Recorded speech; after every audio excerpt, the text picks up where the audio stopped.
충전용 케이블, 청소 브러쉬까지 총 7종 70% 무려 7만원 할인 29,800원 29,800원 지금 주문하세요.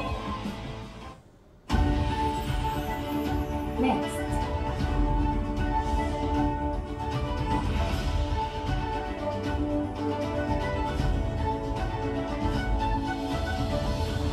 채널 차이나. 도박에 노출된 아이들의 구조 신호를 잘 들어보세요. 너 그거 뭐야? 친구가 선물로 줬어요. 아끼던 걸 왜 팔아? 필요가 없어서 팔아요. 답답하고 뭐해? 됐어요. 알아서 할게요. 다양한 형태로 드러나는 청소년 도박. 관심 있게 지켜보면 보이는 구조 신호. 아이들의 신호에 응답해주세요. 중국을 탐하다. 채널 차이나.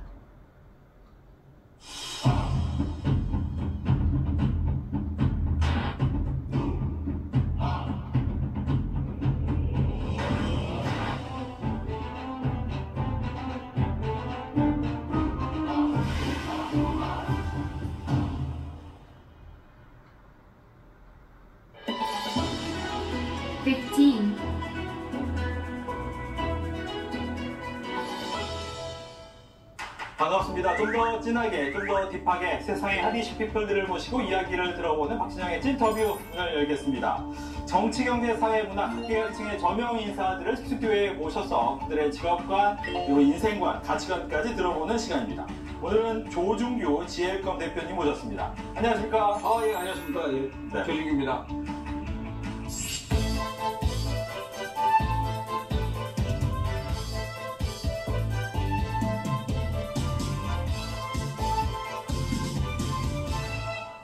이번 시간에는 연쇄 창업자라고 불리는 창업의 아이콘, 창업의 DNA가 반짝거리는 GL컴 조중규 대표님을 모셨는데 먼저 본인 소개 부탁드립니다.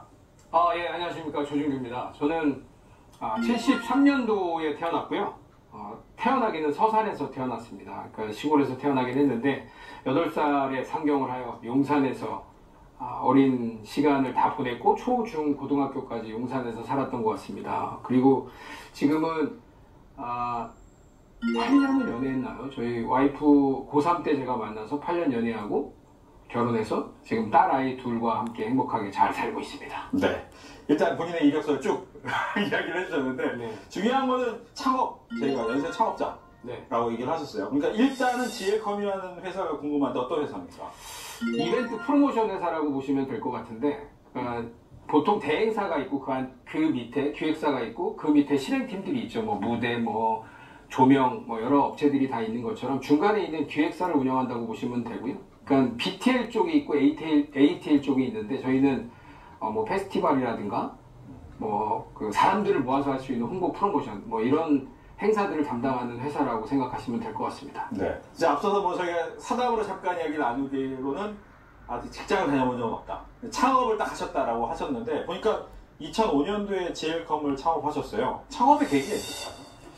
창업은 계기라고 하면 좀 뭐 하긴 한데 그러니까 사실 좋은 대학에 가지 못했어요. 그래서 제가 원하는 대학에 가지 못하고 또 저희 어머님이 가락시장에서 중매인을 하셨는데 제가 돈을 달라고 그러거나 저는 뭐 좋은 옷도 입고 싶고 막 그랬는데 새벽에 나가 장사하시는 어머님한테 맨날 돈 달라고 하기도 좀 뭐했고 그래서 돈을 좀 벌어야 되겠다. 그래서 대학교는 제가 원하는 대학은 아니었지만 입학을 하고 휴학계를 내고 휴학계를 낸 상태에서 뭔가 일을 해야 되는데 그 당시에는 벼룩시장이 있었죠. 벼룩시장을 보고 많은 일들을 한번 해보자라고 해서 이런 영업 쪽 일을 많이 했습니다. 그래서 노점상서부터 실제로 어떤 영업 세일즈하는 역할들을 많이 해봤고 그리고 그 당시에는 아마 저희 어머님보다 돈을 더 많이 벌었던 것 같아요.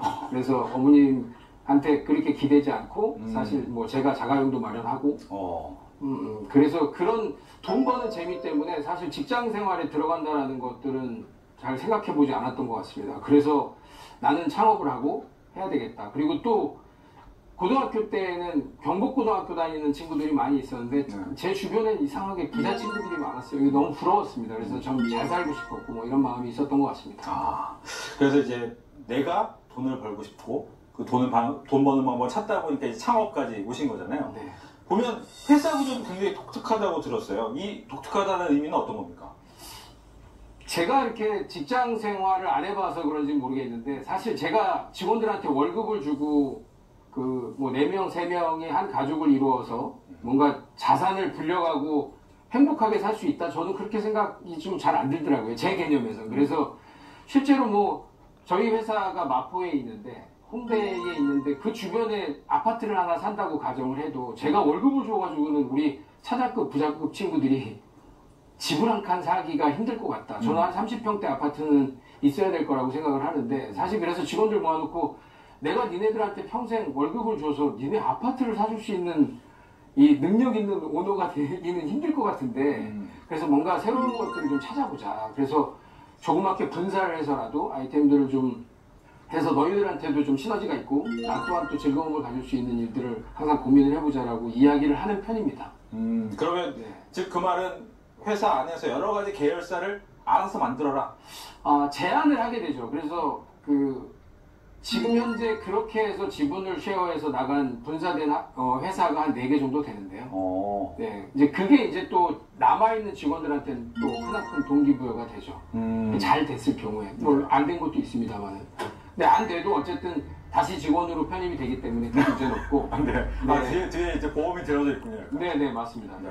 그래서 되게 즐겁게 아이들이 제안하고 다시 그걸 가지고 아이데이션하고 다시 야 한번 가자라고 하면 일부 지분을 쉐어하고 큰 부담 없이 진행할 수 있게끔 만드는 게 저희 회사의 장점이라고 보시면 될 것 같습니다. 예. 회사의 또 경영 철학도 약간 비슷한 것 같아요. 한 자리에 머무르지 않는 도전 정신. 심지어 이직하라고 얘기한다고요. 이게 아주 솔직하게 이야기하는 편인데요. 뭐 회계를 담당하는 친구들도 마찬가지고 요즘에 세상이 너무 빠르게 바뀌다 보니까 이 아이들한테는 요런 업무만 한다라고 하면 비전이 없을 것 같은 거예요. 그런 두려움도 있고 아이들한테도 솔직하게 이야기하는 편이고 그래서 다른 일들을 한번 배워봐라 이러면서도 이야기를 해서 뭐 실제로 뭐 애견 미용을 배워서 독립한 친구들도 있고 뭐 이런 좋은 뭐 케이스들이 그래도 많이 있다고 생각을 합니다. 그래서 인원은 최대한 제가 케어는 하지만 될 수 있으면 뭐 여기에서 좋은 경험으로 좋은 인맥으로 나가서 분사할 수 있는 것들도 좋은 기회가 있을 것이다라고 항상 직원들을 모아놓고 이야기하는 편입니다. 그러니까 이제 도전 정신에 대한 얘기를 좀 할 수밖에 없는데 회사 운영하면서 좀 뜻깊었던 프로젝트 이런 게 있었습니까? 저희도 이제 해외 쪽 프로젝트를 많이 하다 보니까 해외 쪽 프로젝트를 하면서 우리 직원들이 제안을 많이 했었죠. 이제 대만이나 홍콩 뭐 이런 동남아 쪽도 많이 왔다 갔다 출장을 다니고 하면서 대표님 이런 걸 했으면 좋겠어요 라고 한 2년을 얘기했던 것 같아요. 그래서 혹시나 한때 유행했던 버블티를 아실지 모르겠어요. 근데 그 밀크티 자체가 가져오면 너무 괜찮을 것 같다. 그래서 우리 직원들이 항상 제안을 했죠. 대표님 이거 하시죠. 이렇게 얘기를 했었는데 괜찮을 것 같은 거예요. 그래서 계속 그 본사에 메일을 보내고 했죠. 우리가 한국에서 이거를 마스터 프랜차이즈 계약을 해서 하고 싶다. 근데 계속 1년이 넘도록 답이 없는 거예요. 물론 거기에서는 유명하다고 하지만 그 오너가 뭔가 글로벌로 하려고 하는 의지가 좀 없었겠죠. 근데 어느 한순간에 몇 번 메일 보내고 하다 보니 답이 왔는데 뭐 호주에 있는 사람을 보내겠다. 그러면 그 사람과 미팅해서 한국에서 할 수 있는 것들을 고민해라. 뭐 이렇게 왔어요. 그래서 처음으로 시작하게 됐는데 그렇게 우여곡절 끝에 그 버블티 한때 유행했던 버블티를 저희가 프랜차이즈 계약을 해서 진행을 하게 됐죠. 그래서 1호점을 강남역에 매장을 오픈했는데 12평 매장에서 막 하루 일매출이 1,500만 원씩 오는 거예요. 그래서 엄청난 인기였죠 한때. 엄청났죠. 네. 그래서 이게 9명이 서서 한 사람은 얼음만 넣고 한 사람은 우유만 따르고 이럴 정도로 분업을 시킬 정도로 굉장히 핫한 음료가 됐었죠. 근데 이거 됐다. 이거 대박이다. 이렇게 해서 이제 하나의 법인을 만들어서 그거를 제안했던 직원들한테 약 30% 정도의 지분을 주고 시작을 했는데 매장을 계속 늘렸죠. 그렇죠. 네, 그래서 뭐 남포동, 해운대, 뭐 대구 동성로, 청담점, 삼성점, 여의도 IFC몰, 잠실 지하상가점, 사당점, 대학로점 그래서 13개를 꽉 급하게 늘렸습니다. 딱 마지막에 이제 사당점 오픈하고 여의도 IFC 몰점을 딱 오픈하는 순간에 코로나가 왔어요. 정말 그 가슴이 아팠는데 그때는 보통 매장에서 오픈을 했을 때는 안 되는 매장이 하루 일매출이 한 5, 600 정도? 그리고 잘 되는 매장은 다 1000만 원이 넘었고요. 이런 정도의 매출을 올렸으니 저희들 입장에서는 이게 이제 우리의 회사의 방향이다 할 정도로 굉장히 이슈가 됐었겠죠. 근데 자리는 뭐 임대료는 거의 한 싼 데가 700에서 한 1200만 원 정도 되는 임대료의 매장들을 구해서 진행을 했는데 코로나라는 게 무섭긴 하더라고요. 그래서 매출이 뭐 50만 원, 뭐 40만 원, 70만 원. 그래서 과감하게 한 6개월, 1년 정도 견디다가 뭐 보증금이고 뭐고 하나도 못 찾고 그냥 폐점하게 되고 지금 남아있는 거는 여의도에 하나 작은 매장 하나 남아있는 게 다고요. 지금 9월달도 마스터 프랜차이즈 계약이 만기되는 시점이라 아마 9월 전에 그것까지도 마무리할 예정입니다. 그래서 너무 겁없이 덤볐다가 이거는 저희들의 문제는 아니었던 것 같아요. 실제로 어떤 그 코로나라는 무서운 그런 전염병 때문에 이런 이슈가 좀 있긴 했는데 그래도 뭐 좋은 경험했다고 생각합니다. 지금은 이제는 다시는 먹는 거 하지 말자 이렇게 다짐하고 있습니다. 예. 이야기가 나와서 말인데 일단은 이건 대박 아이템이다 네. 라는 생각을 가지고 네. 창업을 딱 한 다음에 네. 망했잖아요. 네. 망한 경험이 또 많으셨죠? 근데 이런 두려움이 없습니까? 뭐 두려움 때문에 사실 스타트를 못 해본 것 같지는 않습니다. 그냥 이거 될 것 같은데라고 하면 망할 거라는 생각은 잘 안 하는데 조금 무모할 정도로 밀어붙이는 성향을 가지고는 있습니다. 그래야 또 우리 직원들 리딩하는 역할도 좀 할 수 있고 하다 보니까 조금은 공격적으로 급하게 좀 밀어붙이는 성향이 있습니다. 근데 그렇게 뭐 망할 거다, 두렵다 이런 생각은 크게 해보진 않았던 것 같습니다. 그러면 제가 가지고 있는 거에 예를 들면 전체를 올인해서 했다라고 하면 제가 30대 때, 40대 때는 그렇게 했는데 지금은 사실 그렇게는 못합니다. 그러니까 어느 정도 제가 가지고 케어할 수 있는 수준에서 한 1, 20% 한해서 새로운 비즈니스를 하지 그렇게 예전처럼 100을 가지고 다시 100 여기에다 20 보태서 120으로 올인하고 이런 거는 30대 때 진행했을 때는 가능했는데 요즘에는 사실 뭐 그게 또 두려움이긴 하겠네요. 옛날 같지 않고 그런 부분에 대해서는 제가 같이 케어해야 될 직원들도 많고 또 가족들도 있고 하다 보니까 그거 자체가 두려움이라고 할 수 있을 것 같습니다. 지금 생각에는. 네.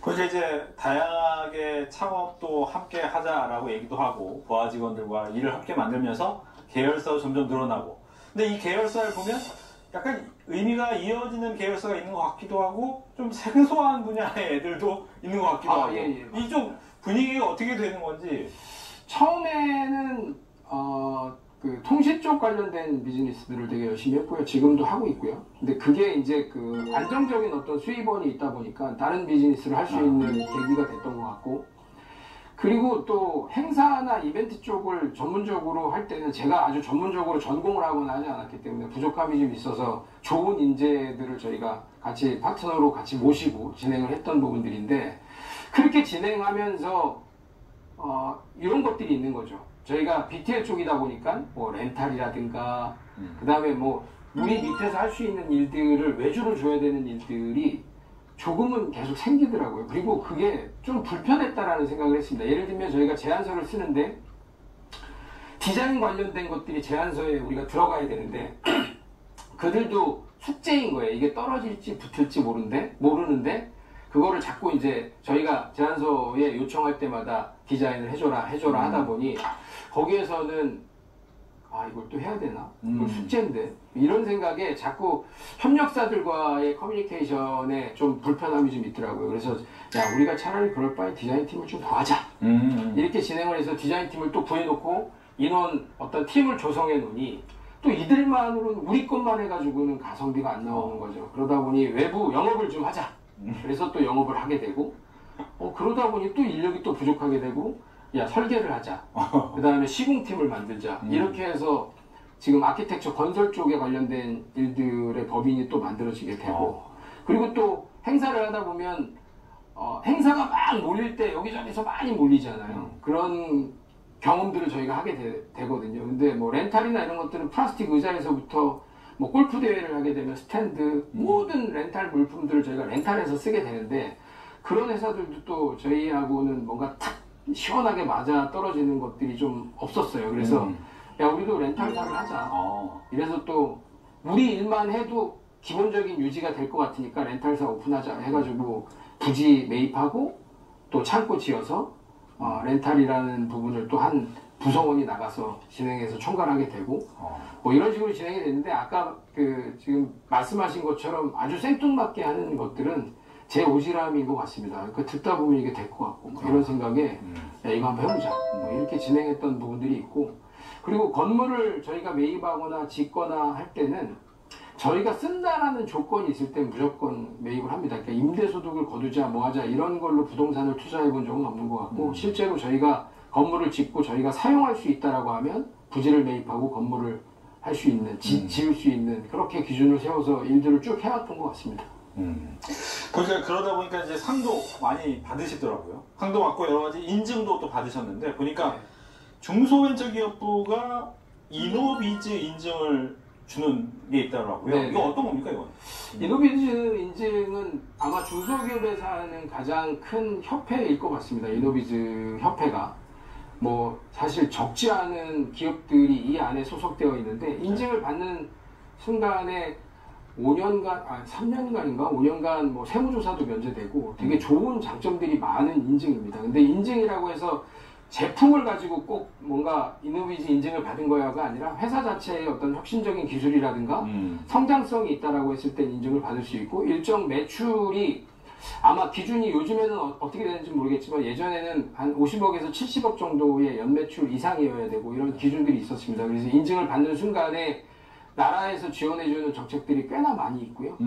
그런 정책들 때문에 또 모임도 많이 가지면서 지역별로 되게 활성화되어 있는 뭐 그게 또 유사한 게 서울시의 하이서울 기업 인증 뭐 이런 것들이 또 있습니다. 그래서 하이서울 협회에서도 진행을 하는데 그런 인증들이 기업을 하다 보면 사실 그 나라에서 협회를 만들어 놓은 협회에서 그 지원받는 프로그램이나 생각보다 기업을 할 때 유용한 정보들 뭐 이런 것들이 꽤나 많이 있습니다. 근데 그런 것들을 활용하고 혜택을 받고 해야 되는데 그러려면 또 이런 인증, 그 다음에 협회에 가입하고 뭐 이런 것들이 꼭 필요한 것 같습니다. 그렇군요. 이제 많은 분들이 궁금해하는 것이 이제 취업해서 직장 다닌 것도 꿈꾸는 친구들이 있는가 하면 내가 창업해서 돈을 벌어야겠다라는 생각하는 예비 창업자들도 있는데 그들은 생각할 거야. 매출이 어느 정도 되나 창업하면. 혹시 공개하실 수 있습니까? 연매출 정도? 저희 매출은 계열사까지 다 합쳐서 예전에는 뭐 1,000억이 좀 넘었는데 네, 근데 통신사 관련된 부분은 일부 매각하고 뭐 이래서 지금은 800억 전후 하고 있습니다. 상당히 큰 매출을. 네, 마진이 많이 나와야 되는데. 알겠습니다. 일단 사업의 시작 스토리도 충분하고 지금 매출도 상당히 큰 내용인데 앞서서 잠깐 내가 이제 대학교 때부터 이야기는 하셨지만 실제로 내가 돈을 벌어야겠다는 거는 중고등학교 때는 생각 안 하고 계시는 겁니까? 큰 돈을 벌려고 했던 건 아니지만 제 용돈은 벌어 써야 되겠다라는 생각을 했던 거고 중고등학교 때. 네, 그래서 주말에 뭐 가락시장에서 리아카 끄는 아르바이트도 해봤고 그게 이제 적지 않은 비용들의 수익이었어요. 그 당시에 저희 고등학교 때 같으면 한 달 용돈이 뭐 한 8만 원에서 10만 원 정도. 그렇죠. 네, 하루에 주말에 나가서 새벽 내내 리아카 끌고 하면 한 달에 하루에 뭐 한 5, 6만 원 버는 그런 사이즈였으니까 제가 볼 때는 어렸을 때부터 돈을 내가 벌어야 되겠다라는 욕심은 있었던 것 같습니다. 또 저희 형하고는 다릅니다. 저희 형은 또 새님처럼 공부하고 하는 스타일이고 저는 좀 약간 개구장이 같은 스타일. 그래서 뭔가 어떻게 돈을 벌어야 되지 이런 생각들을 많이 하면서 살았던 것 같습니다. 본인의 사업의 비결, 좀 어떻게 보면 잘 성장시키는 비결은 어디 있습니까? 그게 이제 제 생각입니다. 남이 저를 평가하는 건 아니지만 저는 약간 스펀지 같은 성격을 가지고 있다고 생각을 합니다. 그래서 영업도 할 때 되게 잘했고요. 사회생활을 하면서 한 40대 초반에 엄청난 인사이트를 받았던 게 그 윤태익 교수님의 머리 가슴 장형 네, 이런 이야기들을 들었었어요. 근데 머리 가슴 장형이 사람의 성격을 그냥 쉽게 세 분류를 하자. 그래서 머리형이 있고 가슴형이 있고 장형이 있다. 뭐 이렇게 말씀하시는 실제로 이제 대면 강의를 제가 들었는데 너무 감동적이었던 거예요. 이제 사람마다 그런 인사이트를 받는 그런 강의들이 있잖아요. 이제 그때 내가 살아왔던 것들도 고민하고 앞으로 살 날들도 그거에 매칭해서 딱 생각을 해보니까 너무 맞는 얘기 같아서 간단히 소개를 해드리면 머리형은 예를 들면 전화 통화할 때도 목소리가 좀 다르죠. 네. 지금 이제 아나운서님처럼 앵커님처럼 뭐 약간 머리형의 성향을 가지고 있고 논리적인 사람들이 대부분 머리형이라고 이야기를 하고, 가슴형 같은 경우에 약간 사교성이 있고 전화 통화만 해도 길죠. 안녕하세요. 네. 뭐 이런 형태의 어떤 멘트 성향을 가지신 분들. 장형 같은 경우에는 그러니까 뭐라 그래야 되나요? 그냥 본능적인 사람이라고 해야 되나요? 그래서 느낌대로 가고 뭔가 알아! 라고 했을 때 손도 막 이렇게 드는 그런 성향을 가진 분들이 대부분 장형이라고 이야기를 하는데, 내 성격과 상대의 성격을 알게 되면 굉장히 성공할 수 있다라는 인사이트를 받았고, 사실 그 부분에 대해서 매칭해서 자꾸 고민하다 보니까 너무 맞는 것 같다라는 생각이 드는 거죠. 그래서 직원들하고도 팀을 구성할 때도 상대가 어떤 성향인지 알고 팀을 구성해야 되는 거고, 팀장이 예를 들면 머리형이면 머리, 가슴, 장형의 팀원이 있다라고 했을 때 실제로 머리형의 어떤 팀장이 일을 시킬 때에 머리형한테는 머리형 스타일로 시키면 되고, 가슴형한테는 가슴형 형태로 일을 시켜야 되는데 머리형 그 마인드로 가슴형한테 일을 시켰을 때 가슴형이 거부하고 힘들어하고, 그 다음에 장형도 마찬가지, 머리형의 스타일로 했을 땐 장형이 못 받아들이는 그런 개념을 알게 됐죠. 그래서 되게 그게 별거 아닌 것 같지만 이걸 보시는 분들이 혹시나 이해가 가실지 모르겠지만, 예를 들어 설명을 드리면 머리형의 성향은 되게 논리적이고, 만약에 이제 일을 지시할 때 머리형한테는 똑같이 시키면 되는 거죠. 이거 글자 폰트는 이렇게 하고 5장으로 하고 5시까지 준비하고, 굉장히 논리적으로 탁탁탁탁 끊어지게끔 이야기를 했을 때 머리형, 네 팀장님 알겠습니다, 그렇게 준비하겠습니다, 딱 대화가 되는데, 가슴형 같은 경우에는 약간 사교적이고 남이 나를 어떻게 생각하냐 뭐 이런 성향들을 가지고 있는 분들인데, 그분들한테는 팀장이 머리형처럼 시키면 되게 냉정해 보이겠죠. 그렇기 때문에 예를 들면 야 김대리 너 감기 걸렸었다며 괜찮아? 이렇게 말을 한번 보듬어주고, 야 우리 요거 대표님이 뭘 시킨 게 있는데 요거 요렇게 좀 해야 되는데 괜찮겠니? 이렇게 대화를 하면 충성을 다해서 일을 다 하고 리포트 제대로 할 텐데 그러지 않는다라는 거죠. 그래서 머리형의 어떤 팀장의 역할이 자기 팀원들의 어떤 성향을 정확히 알아야 된다. 그게 되게 중요한 팩트라고 저는 생각을 하고요. 똑같이 머리형의 팀장이 장형한테 일을 시킬 땐 일일이 머리형처럼 꼼꼼하게 이거 뭐 글자 사이즈는 이렇게 하고 몇 장으로 하고 뭐 하고 알지? 똑바로 해라. 뭐 이렇게 얘기를 했다라고 하면 장형은 나가면서 바로 욕하겠죠. 알면 지가 다 하지. 이러면서 더 화를 내고 뭔가 반감이 생기는 역할이 있죠. 야 너 저번에 해봤지? 너 진짜 잘했던데 그때? 야 해봐. 해다 줘. 5시까지 오케이? 이렇게만 얘기해도 장형은 다 알아듣고 가서 부산을 막 떨겠죠. 야 팀장님이 넌 복사하고 뭐 이거 하라니까 빨리. 근데 내가 뭐 하는 거지? 다시 가서 팀장님한테 팀장님 이렇게 하는 거 맞죠? 이렇게 물어보더라도 장형은 그 일을 해내려고 되게 노력을 합니다. 그래서 상대의 성격을 알고 제 성격을 알면 실제로 굉장히 성공할 수 있는 확률이 높다라고 저는 아직까지도 맹신한다고 해야 되나요? 정말 되게 정확한 것 같다. 그래서 그 부분이 되게 중요하다. 이렇게 생각을 지금까지 하고 있습니다. 그렇군요. 사회 비결을 나의 성향 그리고 상대방의 성향을 명확하게 아는 것에서 찾아내셨는데, 그러면 궁금한 건 본인의 성향은 뭡니까? 저는 장머리형이라고 생각하고 있습니다. 네. 장형에 가깝지만 약간의 머리형. 그러니까 보통 9개로 나누긴 하셨어요. 윤재익 교수님이. 그래서 장형의 성향이 뭐 60%다라고 하면 머리형의 성향이 한 25% 있고, 그 다음에 가슴형의 성향이 또 뭐 15% 있다. 뭐 이렇게 대부분 기준을 잡고 있는데, 그래서 학교 다닐 때도 제가 중대에서 그 석사 논문 쓸 때도 디스크 행동 유형, 그러니까 머리, 가슴, 장형은 사실 이게 뭐 학문적인 내용으로 학설적인 내용이 없기 때문에, 그러니까 디스크 행동 유형이나 이런 것들로 논문을 발표해보고 했는데, 진짜 그 공부하면서도 느끼지만, 그 상대의 성격을 구분해서 그 성격을 맞춰주는 것들이 제가 몸에 배어 있다라고 하면 굉장히 사회성 좋은 스펀지 같은 성격으로 바뀔 수 있다. 그래서 모든 일을 할 때 장점이 있다. 물건 세일즈 할 때도 마찬가지. 어떤 성향에 따라서 내가 세일즈를 하느냐에 따라서도 머리형한테는 파는 방법이 다르고, 가슴형한테 또 파는 방법이 다르고, 장형한테 또 파는 방법이 다르다.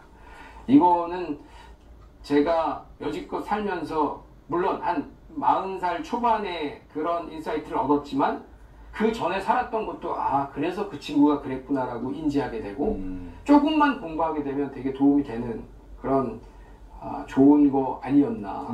네, 그렇게 생각을 합니다. 알겠습니다. 보면 이제 뭐 앞서 잠깐 나왔지만 사업을 하다 보면 여러 가지 아이템이 이거 될 것 같다 라는 생각이 들어서 밀어붙이기도 하고 네. 그러다 보면 안 될 수도 있고 근데 안 됐는데 좀 내가 이거 진짜 힘들었다 이 일만큼은 기억에 좀 남는 실패 이런 것도 있습니까? 네, 있습니다. 물론 더 많겠지만 대표적으로 말씀드릴 수 있는 건 GL 코리아라는 회사가 있었는데 이제 그 친환경이었죠. 녹색 기술 인증을 받고 뭐 해서 그 발명 동상 대통령상까지 받고 그래서 실제로 PMMA 그 아크릴 확산판을 만드는 그런 그 회사였는데 그 플라스틱 용기 애기 그 우유병 이런 것들을 만드는 소재로 만드는 걸로 친환경 소재로 만든 거죠. 우리가 보통 그 PMMA라고 해서 아크릴, 그 다음에 폴리카보네이트라고 해서 PC가 있는데 그런 것들은 사실 화재 시에 불이 나거나 뭐 하면 다 죽거든요, 사람들이. 옛날에 그 유태인들을 학살했던 그런 독가스가 나온다고 합니다. 그래서 뭐 옛날에 지하철에서도 불이 났을 때도 사실 유독가스 때문에 죽었고 사람들이 뭐 이런 일들처럼 되게 위험한 건데 저희는 PP로 해서 확산탄을 만들었죠. 이제 조명 카바나 이런 것들을 쓸 수 있는 거를. 그리고 녹색 기술 인증도 받고. 그 비즈니스가 너무 힘들었던 건 만들어서 저희가 양산까지 했어요. 양산까지 했는데 문제는 그걸 써줘야 되는데 기존의 관성처럼 썼던 그 제조사의 그 구매팀이라고 할까요? 그런 분들이 마인드가 바뀌지 않더라고요. 그러니까 새로운 건데 적용을 시켜달라고 얘기를 해도 계속 찍어서 만들고 있는데 굳이 그거 할 필요 없다라고 해서 되게 물론 뭐 어느 정도는 매출이 일어나곤 했지만 그게 좀 한계가 보이더라고요. 그래서 엔지니어들을 상대하는 부분들이 되게 많이 힘들었던 거고 어떤 신기술을 접목시키려고 하는 일부 부품으로 들어가기 때문에 그런 부분들이 많이 힘들었던 것 같고 그래서 약 10여 년간 고생 많이 하다가 그냥 특허권만 계속 유지하고 이건 도저히 안 되겠다 이런 드랍을 좀 해야 되겠다 이래서 한번 했던 아쉬움이 있는 GL 코리아 확산판 공장이 있고 그 다음에 또 GL 푸드 스토리라는 게 있습니다. 옛날에 이제 식품을 했던 회사인데 군고구마 말랭이를 만들었어요. 그래서 우리나라의 대표 그 마트에는 아마 다 들어갔던 것 같습니다. 다 들어가서 군고구마 말랭이를 만들어서 진행을 했는데 굉장히 인기가 좋았는데 판매하는 거는 아무 문제가 없었던 것 같아요. 근데 문제는 저희가 이제 수급을 원 재료를 저희가 수급을 해야 되는데 그게 농산품이잖아요. 그렇죠. 그래서 이제 고구마니까 그리고 한 해에 나오는 거니까. 근데 그 농산물을 저희가 이제 요번에 여기 이 지역에서는 저희한테 80톤 주세요. 그래서 계약하고 여기 가서는 60톤 주세요. 계약하고 저희가 이제 팔 수 있는 자신은 있으니까. 근데 되게 뭐 이거는 뭐 꼭 그분들은 아니지만 농민들하고 비즈니스 하는 거는 쉽지 않다라는 걸 좀 느꼈어요. 그러니까 예를 들면 10kg에 11,500원에 계약을 했는데 갑자기 가락시장에서 단가가 많이 올랐어요. 그러면은 저희한테 공급을 해줘야 될 제품들도 그쪽으로 가고 저희가 쓸 물량은 없고 뭐 그런 것들을 몇 년 이렇게 경험하다 보니까 이건 진짜 힘들구나. 그냥 수입해서 쿼터에 수입된 고구마를 가지고 하면 몰라도 우리나라 농산품으로는 이게 가격이나 이런 것들을 좀 플랫하게 하기에는 너무 힘들겠다. 그래서 좀 한계를 느끼고 정말 잘 되는데도 접었던 비즈니스가 GL 푸드 스토리입니다. 네. 혹시 고구마 농장을 해야겠다 생각 안 났어요? 그거는 제가 볼 때는 실제로 농장을 하시는 분들은 농사만 지으시는 거고요. 그거를 다 그 지역에 있는 거상들이 다 이렇게 사서 취합하고 뭐 이런 구조들을 가지고 있더라고요. 그래서 어쨌든 농산품을 계속 지속적으로 가격이 정해진 가격으로 수급하는 게 힘든 일이구나라는 것들을 그때 처음 느꼈습니다.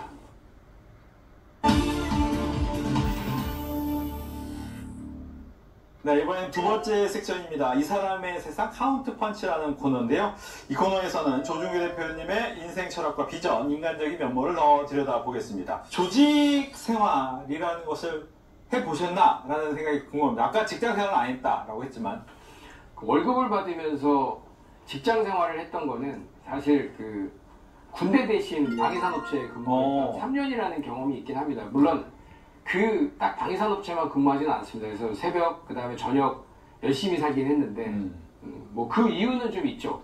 그 방위산업체에 가기 전에 워낙 그 영업, 아까 서두에도 말씀드렸던 것처럼 영업을 하면서 제가 혼자 영업을 하고 세일즈를 하면서도 일반적인 월급 생활 하시는 분들보다 제가 돈을 더 많이 벌었으니까요. 물론 더 즐겁게 살기도 했고 흥청망청도 했지만 방위산업체에 들어가서 급여를 받는데 제가 생활이 안 되는 것 같은 거예요. 차도 그때 당시에 막 오픈카 타고 다니고 막 이럴 때니까 지금 막 스포츠카 같은 게 아니라 예전에 코란도 오픈카 아시죠? 예, 그때 당시에 저희 또 나이에서는 코란도 오픈카가 드림카긴 했습니다. 그래서 코란도 오픈카 타고 다니고 이러는 친구가 월급을 60만 원 받고 방위산업체에서 근무하려니 생활이 안 되는 것 같은 거예요. 그래서 새벽에는 막 토스트 장사하고 네, 출근하기 전에 그리고 새벽에 일어나는 게 너무 힘들고 그래서 한 6개월 하다가 저녁에 그거는 권리금 받고 팔고 그 다음에 신도림역 있는 데에서 가로공원에서 산오징어 장사를 했죠. 저녁에. 예, 그렇게 되게 열심히 살아서 진행을 했던 것 같습니다. 그리고 어쨌든 그래도 좋은 경험이었던 게 그때 당시에 자급제 공중전화기를 처음 만들던 회사인데 그 회사가 통신이라는 걸 처음 알게 됐던 거죠. 그 당시에. 아, 이게 통신이 이렇게 되는구나. 그래서 그 통신이라는 경험을 통해서 사실 외국인 시장이나 그 다음에 휴대폰 시장 제가 아주 정상적으로 계속 꾸준한 인컴을 들어올 수 있게 만든 저의 어떠한 그 힘이 되지 않았을까. 그래서 방위산업체 3년 근무한 거에 대해서는 너무나 잘한 일이다라고 생각을 합니다. 네. 이후에 이제 계속해서 창업해서 해 오시면서 아까 40세 때 그 장형, 머리형, 가슴형 이 부분에 대한 인사이트를 얻고 쭉 사업체를 유지하신 거잖아요. 근데 보니까 이런 스타일이 좀 사업에 맞는다. 성공하는 것 같다라는 느낌이 오신 스타일이 있습니까? 머리형은 굉장히 논리적인 분들이잖아요. 그래서 실제로 뭐 연구직이나 아나운서나 뭐 교수님들이나 선생님들 뭐 이런 분들이 저는 머리형이라고 생각을 하는데 그런 분들은 엔지니어의 약간 성향을 좀 가지고 있어서 뭔가 진취적으로 자 도전 뭐 이런 거는 별로 없습니다. 자기가 정확하게 자기 머릿속에 논리적으로 이건 이렇게 해서 성공할 확률이 97%야 라고 해야 달려드는 분들이 훨씬 많기 때문에 어떤 비즈니스를 할 때 공격적인 비즈니스 할 때는 머리형이 아니고 오히려 오른팔 왼팔 같은 참모 역할을 할 때는 머리형이 전략가로서 너무 좋은 거고요. 그리고 영업적으로는 가슴형이 저는 맞다고 보는 게 굉장히 스펀지 같은 성향을 가지고 있어요. 머리형도 맞춰주고 장형도 맞춰줄 수 있는 사람이 가슴형이라고 보거든요. 근데 그런 분들은 대부분 막 앉아서 3시간씩 커피 마시면서 얘기할 수 있는 분들, 뭐 그런 분들 많이 있잖아요. 네. 그리고 사교적으로 사람들 막 모아서 막 수다 떨면서 자기 스트레스 풀고 하는 분들이 대부분 가슴형이라고 저는 생각하는데 그런 분들이 오히려 영업이나 세일즈 할 때는 굉장히 도움이 됩니다. 그리고 장형 같은 경우에는 우선은 결정하고 가자 할 수 있는 사람들이 대부분 장형 성향을 가지고 있기 때문에 제가 볼 때는 장형 성향을 가진 사람들이 비즈니스 할 때는 창업을 할 때는 훨씬 더 장점이 있지 않을까. 장형과 머리형 한 명 정도가 딱 있으면 제가 볼 때는 스타트는 가는 거죠. 머리형이 논리적으로 분석해주고 우리 삼국지랑 똑같은 얘기겠죠. 그래서 실제로 머리형이 분석해준 자료를 가지고 판단할 수 있는 근데 장형이 장형 같은 경우에는 그냥 앞으로만 가기 때문에 그런 분들보단 장가슴형이나 장머리형 성향을 가진 분들이 제가 볼 때 성향이 성공할 확률이 높다. 제 개인적인 생각입니다. 알겠습니다. 이제 앞서 뭐 얘기하다 보니까 이제 어린 시절 얘기가 잠깐 하긴 했는데 어린 시절 얘기 좀 더 해볼게요. 어린 시절에 이제 유달리 내 주변에 부자 친구들이 많았다. 네네네. 라고 하셨잖아요. 네. 부자 친구들이 많으면 예를 들면 좋은 점도 있고 약간 어떻게 보면 내가 쟤들처럼 돼야겠다라는 부담감이 또 있을 수도 있고 어떤 게 더 컸어요? 부담감은 아니었던 것 같고요. 되게 부럽긴 했습니다. 근데 그렇다고 제가 그 아이들하고 뭐 어깨를 달리놓거나 이러진 않았던 것 같고요. 굉장히 즐겁게 같이 놀았는데 이제 한 번씩 무너질 때는 집에 한번 가보면 무너지는 거죠. 이런 집이 있어? 뭐 이런 정도. 그리고 그 부모님이 고생했다고 해서 용돈을 주는데 제가 막 한 6개월치 용돈을 주는 거예요, 한 번에.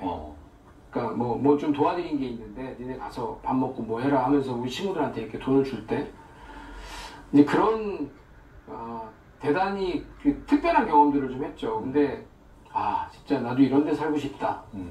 그리고 저렇게 살고 싶다. 저렇게 부모님처럼 이렇게 후하게 하고 싶다. 우리 어머니는 자고 있을 텐데 새벽에 장사하셔서 뭐 그런 아쉬움들이 많이 있었는데 그래서 잘 살아야 되겠다. 또 멋지게 살아야 되겠다. 이런 생각을 되게 많이 했던 것 같습니다. 뭐 이런 얘기하다 보니까 앞서 잠깐 이제 어머님 얘기, 뭐 네. 장사도 해보셨던 어머니 얘기도 하고 아버님 얘기도 했는데 아버님 어머니 어떤 식으로 가르쳤나라는 궁금증도 듭니다. 아버지는 조금 특이하셨던 것 같아요. 그러니까 용돈을 주면서도 그러니까 떡볶이 먹을 때 이렇게 n분의 1에서 하지 말라. 그냥 친구들이랑 생각 먹을 때 그냥 네가 다 내. 네가 한 번에 다 내고 떡볶이 500원어치 얻어먹을 때는 얻어먹어도 절대 흉이 안 된다. 중학교 때 그런 말씀을 하셨어요. 희한하게. 근데 제가 예를 들면 용돈을 뭐 3만원, 5만원 받았는데 제가 그걸 한 번에 다 쓰기가 그렇죠. 그때 당시에는 적응이 잘 안 되죠. 근데 그렇죠. 지금 와서 생각해보면 좀 알만한 게 뭔가 임팩 있게 돈을 딱 쓰고 나면 제가 커피 한 잔 얻어먹는 건 그렇게 누가 되지 않는 거예요. 제가 술을 한 번 빡 샀다라고 하면 커피 한 잔 얻어먹는 건 친구한테 그렇게 누가 되지 않잖아요. 내가 한번 쐈으니까 며칠 전에 내가 몇십만 원을 썼는데 뭐 그 정도는 해줄 수 있지라는 생각에 근데 그거를 매번 야 얼마 나눠 이렇게 하는 모습이 너한테 도움이 안 된다 이런 말씀을 하셨어요. 그리고 저희 어머니 같은 경우에는 딱 여장부 스타일이에요. 여장부. 저희 아버지하고는 또 다른 게 저희 아버님은 완전 그 선비에 조금 경제활동을 하는 욕심을 뭔가를 자산을 취득하거나 이런 욕심을 가지신 분이 아니고 뭐 글 쓰는 거 좋아하시고 낚시 좋아하시고 뭐 어렸을 때 보면 다 뭐 바이크라고 얘기하긴 뭐하죠. 이제 오토바이라고 막 형 뒤에 타고 저는 앞에 타고 낚시 다니고 막 이랬던 사진들밖에 없어요. 그리고 매년 해수욕장 가고 그러니까 그런 여유가 없는데도 그냥 그렇게 하고 다니셨던 것 같아요. 근데 어머니가 다 이루셔서 어머니가 뭐 집도 장만하시고 다 그렇게 하셨는데 지금도 아버님은 건강하게 계십니다. 잘 안 들리시긴 하는데 우리 어머님 말씀만 잘 안 들리시는 것 같아요. 예, 그래서 어쨌든 같이 저희 아파트 옆에 같은 아파트에 살고 계시고 뭐 그래도 가까이에 지내면서 뭐 효도를 하려고 하는데 가까이에 계시니까 더 잘 안 찾아뵙게 되고 하는 미안함이 좀 있긴 합니다. 그러면 어머님을 좀 더 닮았다?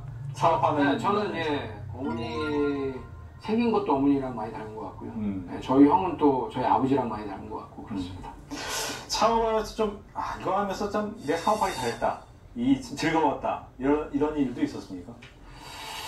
그럼요. 예, 뭐 그 생각했던 대로 될 때의 그 희열은 제가 자신 갖는 것보다 더 행복한 일인 경우들이 좀 있죠. 그러니까 생각하고 준비했던 것들이 딱 됐을 때, 그대로 딱 됐을 때, 그거는 정말 그 희열은 뭐 그게 약간 마약 같은 거 아닐까요?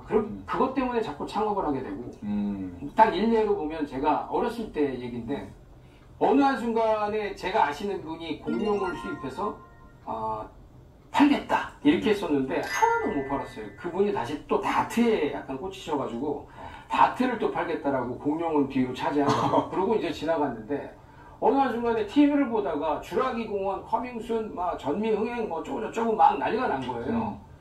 가만 있어봐. 공룡 팔면 괜찮겠는데? 제가 아주 어릴 때니까 20대 때 초반인데 맞아요. 딱 그 상황에 한번 해봐야 되겠다 이렇게 해서 그분한테 전화를 했죠. 공룡 다 팔았어요? 하나도 못 팔았대요. 그 저희가 다 샀게요. 그래서 그 당시에 2,600만 원어치를 제가 샀습니다. 엄청 큰 돈이었어요 저한테. 올인을 하겠다. 그래서 그 창고로 이 8마리 종류, 8가지의 종류의 공룡이었는데 이렇게 요만한 공룡이었죠. 이렇게 하얀 태압을 감으면 이렇게 움직이는 거예요. 근데 그거를 갖다 놓고 제가 극장을 제가 막 찾아다녀요. 제가 앞에서 영업할 수 있게 자리를 내달라 했는데 다 안 내주는 거예요. 근데 반포 고속터미널에 있는 그 조그마한 극장이 하나 있었는데 거기서 내줬어요. 하루에 3만 원씩 내고 옆에다가 해라. 그래서 제가 조조부터 박스를 놓고 하얀색 전지를 한 2장 깔고 들어갈 때는 아무 말 안 하고 나올 때 이제 태압을 감기 시작하죠. 막 감아서 8마리가 막 공룡. 근데 저는 600원씩에 한 마리에 사왔는데 실제로 8마리를 세트로 사게 되면 24,000원인데 2만 원에 주고 한 마리는 3,000원씩에 팔고 저 일주일 만에 다 팔았거든요. 근데 일주일 만에 다 파는데 그때의 그 쾌감은요 한 25, 30년 지난 일인데 아직도 잊을 수가 없어요. 정말 즐거운 태압.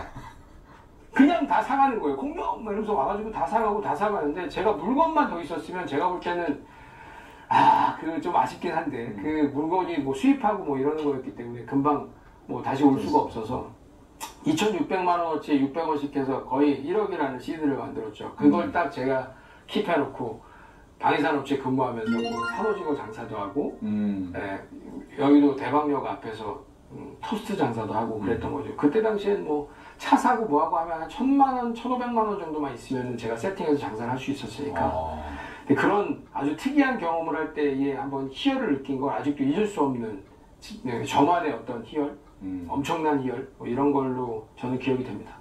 때밀이 이게 뭡니까? 그거는 우연찮게 고등학교 때 가락동에 있는 사우나에서 제가 이제 신발 넣고 뭐 하는 아르바이트를 좀 했어요. 예전에 그런 게 있었죠. 네네, 신발 넣어주고 뭐 하루에 주말 같은 경우에 하루에 뭐 700명, 800명씩 들어오니까 엄청 많이 들어올 때 신발 넣어주는 사람이 필요했단 말이에요. 그래서 지금도 아주 친한 친구들하고 같이 시간 되면 아르바이트를 했습니다. 근데 그때 당시에 이제 때밀이 아저씨하고 구두닦이 아저씨하고 싸움이 난 거예요. 그래서 싸우는 바람에 다 나가버렸어요. 근데 밀고 뭐 이래야 되니까. 근데 또 풍어를 읊는다고 또 할 줄은 알았던 거예요. 그냥 눈썰미로 봤을 때 저희가 해보겠다. 저희 친구하고 같이. 그래서 한번 해보겠다라고 해서 때를 밀고 하면서 목표를 정했죠. 그때 당시에 난 코란도 오픈카를 사겠다. 그 때를 밀어서라도 사겠다. 때를 그래서 밀어서. 때를 한 6개월 동안 밀어서 그 당시에 적지 않은 수익을 거두고 그때 당시에는 때 미는데 5,000원이었어요. 지금은 뭐 한 2만 원, 15,000원씩 하잖아요. 근데 그때 당시에 5,000원이었고 열심히 해서 때 밀어서 코란도 오픈카를 장만하게 되죠.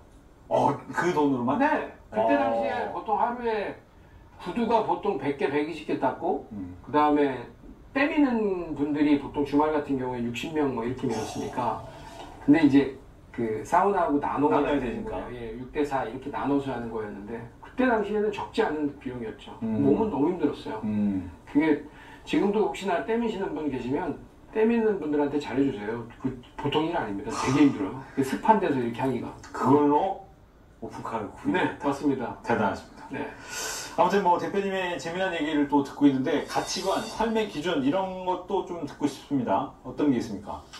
저는 부자가 돼도 제 주변에도 보면 하이서울기업협회에서도 보고 그러니까 뭐 1,000억을 넘게 하는 회사의 대표님들 뭐 이너비즈에서도 뭐 상장사 대표님들 근데 제가 볼 때는 부자가 되려면 쓸 줄 아는 부자가 돼야 된다라고 저는 생각을 합니다. 아무리 자산이 많고 뭐해도 자기 거 뭐 하나 사는데도 근데 대부분 보면 희한하게 그 쓰지 않는 부자들이 많아요. 그래서 저는 그러지 않으려고 노력을 하려고 합니다. 그래서 뭐 작은 거라도 뭐 직원들한테 뭔가 해줘야 되겠다라고 마음 먹으면 해주고 또 제 걸 뭘 하더라도 아니면 우리 가족이 뭘 하더라도 쓸 수 있으면 쓰자. 그래야 부자지 뭐 이런 생각을 하면서 지금은 뭐 그런 사이즈는 아니지만 그러려고 노력하는 중입니다. 지금은 과도기 그래서 자산이 우리 친구들보다도 제가 뭐 많거나 하진 않지만 최대한 뭔가 조금이라도 쓸 수 있는 부자가 되자라는 걸로 좀 방향을 바꿔가고 있고 지금 노력하고 있는 중입니다. 그렇다면 대표님이 생각하는 부자의 기준은 뭡니까? 제가 가지고 싶을 수 있는 것들 갖는 게 부자 아닐까 싶은데 그게 뭐 마음의 부자 막 이렇게 철학적으로 얘기할 수 있는 제가 사이즈는 아닌 것 같고요. 저는 바이크도 잘 타고요.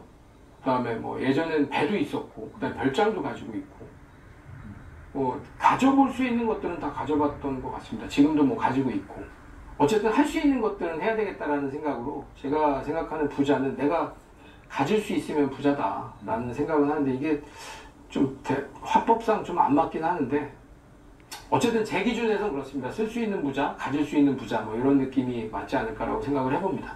뭐 여러 사람들을 만나고 또 뭐 책도 아까 인사이트가 되는 강의도 듣고 하면서 나의 방향을 좀 잡아왔잖아요. 나한테 영향을 가장 많이 미친 것 아니면 사람 어떤 게 있습니까? 저는 제 어머님을 배제하기는 힘들 것 같고 어머니가 사실 이제 그 가락시장에 중매인을 하시면서 중학교 때 고등학교 때도 형이랑 저는 저희들이 아침에 도시락 싸갖고 가는 그런 패턴이었어요. 그러니까 엄마가 뭐 잘 갔다 와 뭐 이런 것들을 경험해보지 못했고 미안해 하셨고 항상 그 부분에 대해서 왜냐면 저녁 한 7시, 8시에 나가서 경매를 받으시고 가락시장에서 그 다음에 집에 오셔서 한소금 주무시다가 새벽 1시 정도에 시장에 나가서 다시 이제 물건들을 판매하고 아침 낮을까지 판매하신 다음에 집에 오시면 한 9시, 10시. 그러니까 저희가 이제 등교하고 난 뒤에 집에 오시는 그런 어떤 일상의 패턴을 가지고 계셨죠. 그러니까 저희가 뭐 학교가 시험을 봐서 일찍 가게 돼도 1시다, 2시에 가도 어머니가 자는 모습을 보는 게 이제 저희의 형제의 일상이었죠. 그래서 이제 어머니가 고생하시는 걸 많이 봤기 때문에 지금은 그래도 이제 우리 어머니 잘해드려야지라는 생각에 어떤 뭐 좀 원동력 힘이 됐다라고 저는 생각을 하고요. 그리고 중간에 그런 게 있었습니다. 제가 그 비즈니스 하면서 목돈이 좀 필요한 경우가 있었는데 제가 어디에서 뭐 돈 빌리고 이래 본 적들은 별로 없는 것 같은데 한번 되게 시급한 상황에 저희 클라이언트였는데 그 2억이라는 돈을 아무것도 없이 한번 빌려준 분이 계세요. 네, 그 이제 진짜 친한 형님 같은 분이지만 실제로 클라이언트였죠. 저의 클라이언트였는데 야 네가 한다라고 하면 나는 믿고 너 줄게. 그러고 호텔에서 만나서 그 수표로 그 2억이라는 돈을 딱 빌려서 받았는데 조건 없이 그때 한번 너무 눈물을 흘렸던 것 같고요. 네. 그리고 그분은 다시 이제 그 회사를 퇴사하면서 제가 모셨고 지금까지도 저와 함께 하고 있습니다. 그래서 그분한테는 그 2억에 대한 가치로 뭔가 보상을 했다기보단 저의 그냥 동반자로서 쭉 모시고 가는 저의 어떤 멘토 같은 역할을 해주시는 분이 계시고 그리고 아까 또 말씀드렸던 그 강의를 들으면서 인사이트를 얻었다는 그 윤태익 교수님의 강의를 딱 뭐 그분은 저를 알지도 못하죠. 알지도 못하는데 사실 그분의 어떠한 말씀대로 뭔가 맞춰져 간다는 느낌들 때문에 그분의 도움을 많이 받고 있다라고 저 개인적으로 생각을 하고 있습니다. 네. 뭐 이 정도 되면 이제 일 안 하고 네. 있는 거 가지고 재미나게 살 수도 있다라는 생각이 또 드는데 계속 일하는 이유는 어디 있습니까? 제 주변에는 이런 친구들이 있죠. 뭐 주식을 해서 돈을 벌었거나 아니면 상속을 받아서 잘 살거나. 근데 이제 한 번에 목돈을 받고 뭐 한 친구들이 과연 지금 행복할까? 제 주변에도 몇 명 있습니다. 그래서 실제로 일을 많이 했다기보단 목돈을 벌어봤던 경험들이 있는 거죠. 근데 지금 되게 외롭습니다. 그 친구들. 그게 기회가 계속 오는 것도 아니고 물론 자기가 쓸 수 있는 돈들은 벌어놨지만 할 일들이 없어요. 그러니까 그거에 대해서 되게 지금은 힘들어하거든요. 그 친구들도.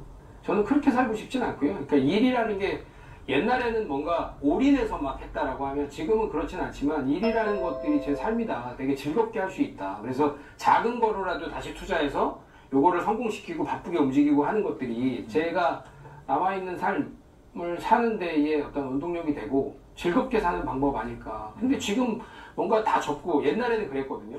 뭐 접고 나는 여행만 다닐 거야. 근데 여행도 하루 이틀이지 맨날 다니면 재밌을까요? 근데 일이라는 거는 생각한 대로 되고 또 직원들하고 자꾸 대화하고 얘기하면서 제 에너지도 생기고 뭐 그런 것들 때문에 일은 작지만 작은 투자로도 할 수 있는 일들을 계속 해나갈 생각이고요. 뭐 딱 접는다는 게 지금도 사실 일을 엄청 열심히 하진 않습니다. 뭐 제가 이제는 약간 뭐랄까요, 이제 머리도 안 되고요. 뭔가 직원들을 만나서 대화하고 회의할 때도 와, 애들 진짜 똑똑하다. 와, 너무 잘한다. 제가 그냥 그렇게 표현은 하진 않지만 대단한데 뭐 이런 느낌들로 제가 이거는 여기에 껴서 이 스텝으로는 절대 내가 할 수 있는 능력 밖이다 라고 벌써 체념을 하기 때문에 그냥 응원해주고 옆에서 도와줄 수 있는 어떤 서브 스텝으로서 할 수 있는 역할들만 해주면 될 것 같고 지금도 그 얘기는 바쁘지 않다라는 거죠. 그러니까 외부적으로는 법인을 많이 한다, 뭐 한다, 뭐 회사가 매출이 크다, 뭐다 이게 중요하진 않고 지금은 우리 직원들한테 가서 얘기 듣고 그냥 아이들이 하는 행동이나 아이들이 비딩하는 PT본 뭐 이런 것들을 보면서 감동받고 막 이러면서도 희열을 느끼는 거죠. 저는 그렇다고 생각합니다.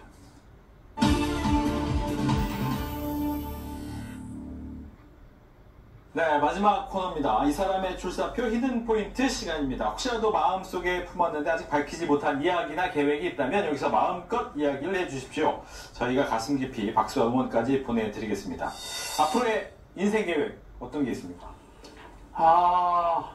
서두에 말씀드렸던 것처럼 제 친구들이 뭐 청운동, 뭐 저기 평창동, 구기동 막 이런 데 살았던 친구들이 많은데 저도 어렸을 때 그런 목표를 정했었죠. 나도 그런 데 살 거야. 이런 목표를 정했었는데 최근에 부지를 만들어서 지금 설계하고 있는 중이고요. 그래서 내년에 제가 원하는 집으로 들어갈 수 있을 것 같다라는 준비를 하고 있습니다. 지금 현재 작은 소소한 행복함을 찾으면서 가려고 합니다. 뭔가 큰 욕심을 부리거나 비즈니스를 더 키우겠다 뭐 이런 욕심을 가지고 있지는 않고요. 그냥 즐겁게 살아야 되겠다. 그리고 돈을 목적으로 하진 않습니다. 지금 현재는 뭔가 돈을 가지고 더 벌어야 되겠다, 돈을 얼마를 벌어야 되겠다 이런 걸로 하게 되면 제가 볼 때는 끊임없이 좀 야속하게 살아야 될 것 같고요. 그냥 기간으로 제가 생각할 때는 지금 현재의 수준에서 멈춰도 되고 지금은 즐기자라고 하는 주의로 집사람하고는 계속 그렇게 얘기하고 있습니다. 네. 앞서서 이제 사업이 어느 정도 안정화된 상황에서는 이제 밑에 있는 직원들의 아이디어도 보고 네. 그거에서 이거 괜찮겠다라고 얘기하는 시기가 왔지만 처음 시작할 때는 본인의 아이디어를 어디서 그럼 구했을까? 처음 창업이나 무엇인가 사업을 할 때 아이디어는 어디서 구하신 겁니까? 이게 제가 볼 때는 삶의 자기가 어떻게 생각하느냐인 것 같습니다. 제가 뭐 직원들한테도 그런 얘기를 하지만 식당에 갔는데 유명한 카페에 갔는데 왜 여기에는 왜 웨이팅이 왜 쓰지? 뭐지? 그렇게 쳐다보기 시작하면 왜 되는지에 대해서 궁금하잖아요. 그러면 자꾸 물어보게 되고 보게 되고 또 한 번 가서 체크하게 되고 뭐 이렇게 되다 보면 그걸 가지고 또 다른 매장하고도 또 접목을 시켜보고 이건 그 집은 그래서 된 거네. 손님이 그 정도 찼으면 몇 바퀴 돌면 얼마 정도 매출이 오르겠다. 이게 몸에 배잖아요. 그러면 제가 볼 때는 거기에서 연관되는 어떤 비즈니스나 이런 것들이 계속 생길 거고요. 다른 사람들 만나서도 마찬가지겠죠. 다른 사람을 만나서도 이 사람은 어떻게 돈을 벌고 있구나. 이 사람 얘기하는 건 약간 허수가 있는 것 같아. 아니야, 실제로는 그렇지 않아. 이러면서 또 확인하고 하면서 그 사람의 비즈니스를 내 비즈니스인 것처럼 빙의가 돼서 자꾸 생각을 해보면 제가 볼 때는 아이디어는요 무궁무진할 것 같거든요. 작은 거에서도. 근데 대부분의 사람들이 지금 뭔가 교육 사업을 하는 사람이라고 하더라도 자기가 매너리즘에 빠져서 이거 나 이거 끝난 것 같아, 다른 걸 해야 돼, 이렇게 생각하는 거는 한계가 있는 거죠. 제가 생각할 때는 거기에서 조금만 벗어나면 다른 교육 프로그램을 만들 수도 있고 조금만 남들보다 0.5배만 신경 쓰면 얘는 더 빠르게 성공할 수 있는데 그런 것들에 대해서 고민을 많이 안 하는 것 같아요. 근데 저는 어렸을 때부터 그랬던 것 같습니다. 식당을 하나를 가도 와, 장사 대박인데 왜 되지? 맛있나? 별론데? 근데 왜 되는 거야? 저분이 친절한가? 인터넷에다가 광고를 엄청 했나? 이런 것들을 보면서 이 매장에 대한 분석을 하고 하는 것들이 몸에 배어 있던 것 같습니다. 지금도 마찬가지고 그런 부분이 저는 아이디어를 창출하는 데는 가장 큰 도움이 될 거라고 생각을 하고, 혹시나 이 방송을 보는 분들도 그게 내가 보는 관점에서 많이 다르기 때문에 내가 이거를 만약에 한다면 이라고 빙의를 해놓고 생각을 해본다라고 하면 여기 계신 분들도 마찬가지고 이걸 보시는 분들도 굉장히 큰 도움이 될 거라고 저는 개인적으로 생각을 합니다. 네. 지금 얘기하신 것은 사업을 하는 사람들이 어떻게 보면 아이디어를 찾는 방법에 대해서 설명을 해주신 것 같아요. 그러면 창업을 꿈꾸는 사람들이 이 부분은 좀 주의해라. 어떤 게 있습니까? 우선은 대부분 창업을 하는 사람들은 남 핑계를 많이 대요. 창업을 하고도. 근데 되게 결심 자체가 만약에 삼성이나 좋은 직장 대기업에 다니다가 다 그만두고 난 창업을 하겠다. 대단한 결정이잖아요. 그러니까 진짜 용기 있는 사람들인데 그런 분들은 꼭 안 되면 남 핑계 대고 걔 때문에 안 됐어, 누구 때문에 안 됐어, 무슨 여건이 안 돼서 안 됐어, 남 핑계 댈 필요는 없을 것 같고요. 그리고 편안함을 경계해야죠. 실제로 창업하면 엄청 힘들거든요. 하나에서부터 20가지, 30가지를 신경을 써야 되는데 대부분 자기가 기존에 있던 자기의 로직 안에서 움직였던 것들보다 조금 더 했다고 엄청나게 노력했다고 생각하는데 창업은 그렇지 않습니다. 1에서 10까지 제가 다 해야 되는 건데 그런 부분에 대해서 옛날의 편안함을 자꾸 잊지 못하고 자꾸 찾죠. 근데 그런 부분에 대해서는 가장 큰 문제인 것 같고, 창업학이라는 것들을 배우고 디자인 싱킹, 디스크 행동 유형, 여러 가지 어떤 학문적인 이야기들을 많이 하는데 그건 제가 볼 때는 꼭 장점은 아닌 것 같고, 자기만의 어떠한 그 도전 정신으로 결정을 했다라고 하면 남 핑계 대지 않고 편안함을 추구하지 않고 진짜 10배, 20배 노력해야 되는 게 저는 창업자의 기본 마인드라고 저는 생각을 합니다. 저희 프로그램은 다양한 시청자가 봅니다. 그 중에서도 이제 젊은 취업을 준비하는 사람들도 많이 보고, 이제 사회 초년생들도 굉장히 많이 보는데, 사회에 들어오는 초년생들한테 이런 얘기를 해준다면 어떤 게 있을까요? 제가 가끔 이렇게 뭐 대학교에서도 강의도 하고 뭐 이런 경험들을 좀 해봅니다. 근데 아이들하고 얘기를 하면서 멘토링이다라는 어떤 주제로 뭐 이렇게 잠깐 얘기를 하다 보면 되게 쉽게 생각하는 부분들이 있는 것 같아요. 창업이라는 걸.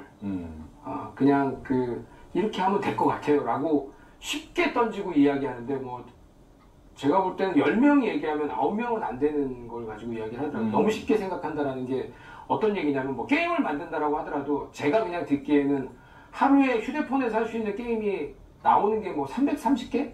이렇게 런칭을 한대요. 근데 우리가 바라보는 건 없죠. 한 달이면 10,000개씩 나오는데 성공할 확률이 쉽지 않을 거 아니에요. 그렇죠. 근데 아이들이 바라보는 느낌으로는 그게 되게 쉬울 거라고 생각을 하는 모양이에요. 근데 그런 지표나 어떤 통계를 보지 않고 자기들은 될 거야 라고 하는 막연한 어떤 성공에 대한 예감을 하면서 하는 모습들에 대해서는 조금 문제가 좀 있다고 좀 생각이 들고요. 그러니까 자꾸 디테일한 부분에서 신경을 써야 되는데 제가 볼 때는 혼자만 할 수 있는 개념이 아니기 때문에 자기의 정말 진정성을 가진 파트너를 먼저 구하는 게 좀 중요할 것 같고 그 파트너와 함께 창업을 고민하는 게 다른 생각을 하는 파트너가 꼭 있어야 된다라는 생각을 합니다. 그래서 혼자만의 생각에 빠져 오리엔트돼서 올바르지 않은 길을 가는 것보단 약간의 다른 성향을 가진 친구 하나와 파트너십을 하고 비즈니스를 고민하고 창업을 고민하는 게 제가 볼 땐 가장 안정적으로 창업할 수 있는 기회가 되지 않을까 뭐 이런 생각을 해봅니다. 취업을 생각하는 분들 입장에서 대표님 회사 가면 조직 생활도 하고 나오면 아이디어적으로 창업도 할 수 있는 그런 회사 같다라고 생각할 수 있을 것 같아요. 그러면 대표님이 생각하기에 우리 회사 들어오려면 이런 인재여야 된다. 저는 되게 심플한 게요. 약간 스펀지 같은 성향이면 무조건 된다. 이게 아까 말씀한 것처럼 뭐 머리 가슴 장형으로 나뉘어서 머리형이 좋다, 가슴형이 좋다, 장형이 좋다 이렇게 구분하는 게 아니고요. 진짜 사회성이 좋아야 되는 거고 그 성격에 대한 것들로 상대의 성격을 맞춰줄 수 있는 사회성이 좋은 아이? 제가 볼 때는 회사에서 너무 좋아하는 사람인 거죠. 자기 고집만 하는 나는 머리형이니까 머리형 이렇게 할 거야 라는 친구들하고는 비교가 안 되는 거거든요. 머리형인데도 장형 성격을 맞춰줄 수 있는 아이들이어야 되는 게 결국에는 스펀지 같은 성격을 가진 친구들이죠. 그래서 친구들 처음 면접 볼 때 저도 그렇게 얘기합니다. 사회성이 좋아야 된다는 얘기를 장황하게 많이 하고 실제로 너랑 나랑도 70%만 만족하자. 나는 오너니까 너는 인플로이드니까 70%, 나도 70%. 야 부모 자식 간에도 70% 만드는 거 쉽지 않아. 70%만 서로 만족하면 우리 평생 간다. 그러니 어느 정도 부족한 게 있더라도 이해해줘라. 나도 네가 부족한 거 이해할게. 이렇게 얘기하는 게 저희 처음 면접 볼 때 하는 예언인데요. 제가 생각할 때는 사회성 좋은 친구가 어떤 포지션에 갖다 놔도 너무 좋습니다. 잘하고. 조금만 시간 지나면 훨씬 시너지가 있기 때문에 제가 볼 때는 모나지 않은 사회성 좋은 친구가 저희 회사의 인재상이라고 저는 개인적으로 생각합니다. 네. 그렇다면 뭐 앞서서 이제 이런 사업적 계획은 얘기를 해주셨잖아요. 지금껏 잘 유지해 나가겠다. 그렇다면 인생적인 느낌으로 나머지 인생은 어떻게 좀 살고 싶습니까? 즐기면서 살아야죠. 네, 저는 제가 생각할 때는 되게 즐겁게 즐기면서 살아야 되겠다는 생각을 하는데 아직도 구체적으로는 즐기는 게 뭐냐 뭐 이렇게 애매하죠. 근데 지금 여기 와서 이렇게 얘기하는 것도 전 되게 행복한 것 같고 제가 되게 대우받는 것 같고 제가 성공한 것 같고 되게 기분이 좋습니다. 제가 하고 싶은 일들은 되게 많은데요. 뭐 그런 부분들을 하나하나 해갈 때 저는 되게 행복할 거라고 감히 생각합니다. 좀 더 진하게, 좀 더 딥하게 세상의 핫이슈 피플들을 모시고 이야기를 들어보는 박진영의 찐터뷰. 오늘은 창업의 귀재, 제일컴 조준규 대표와 함께 이야기를 나눠봤습니다. 오늘 이야기 잘 들었습니다. 예, 감사합니다.